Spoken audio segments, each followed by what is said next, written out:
Ka-chow! Warning: brake fluid is super caustic. Please don't get it on your bare skin or clothes. Rinse and seek medical attention if you get it in your eyes, nose, or mouth. Make sure you check the wheels and that the e-brake is released.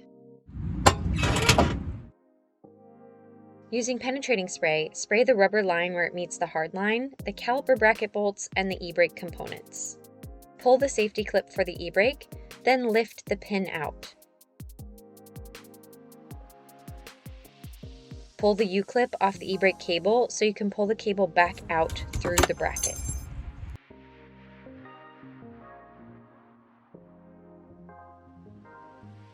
Break the two 14mm caliper bracket bolts loose. Break the 12mm banjo bolt loose and have a catch pan ready for the brake fluid. I clamped the soft brake hose with vice grips to prevent a ton of fluid from spilling out. Remove the banjo bolt. Now you can remove the brake caliper completely by removing the two brake caliper bracket bolts.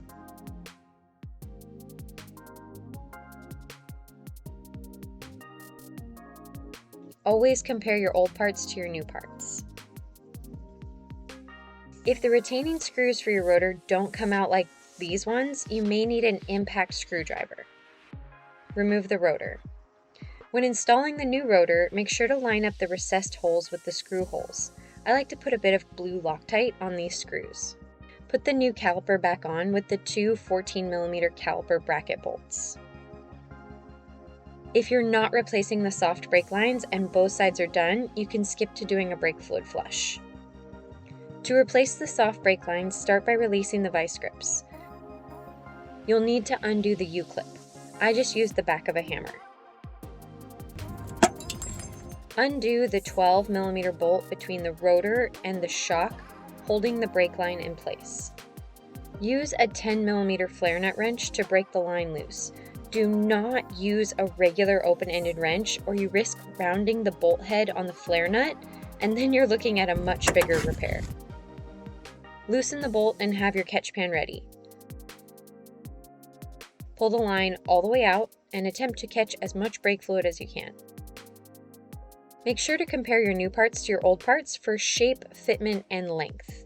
Depending on what type of replacement lines you bought, there's really only one way that an OE brake line can fit back into the holding bracket.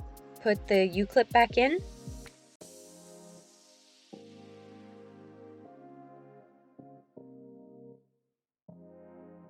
Tighten the bolt back down with a flare nut wrench to just past hand tight.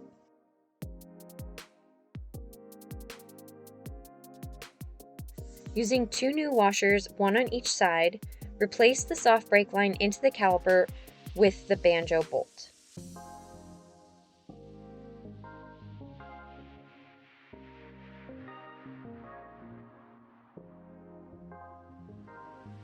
Just snug down the 12mm banjo bolt so the brake fluid stops running. Snug down both 14mm caliper bracket bolts. Secure the soft brake line with that 12mm bolt about 5 to 7 foot-pounds. Torque the caliper bracket bolts to 55 foot-pounds. Torque the banjo bolt to 26 foot-pounds. Time to put the new brake pads in. Loosen and remove the two 14mm caliper slide pin bolts.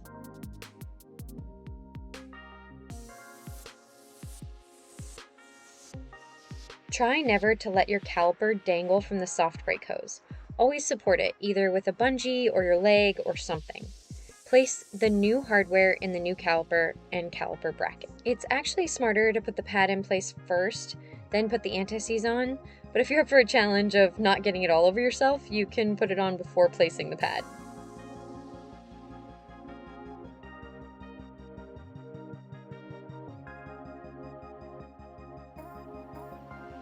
While you improve your juggling skills, put the caliper back on and put the slide pin bolts back in. These get torqued to 17 foot-pounds.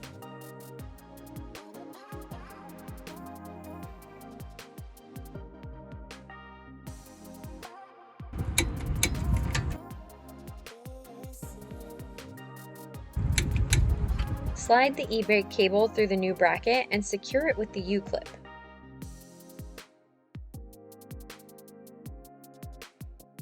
Push the pin back through the end and secure it with the clip.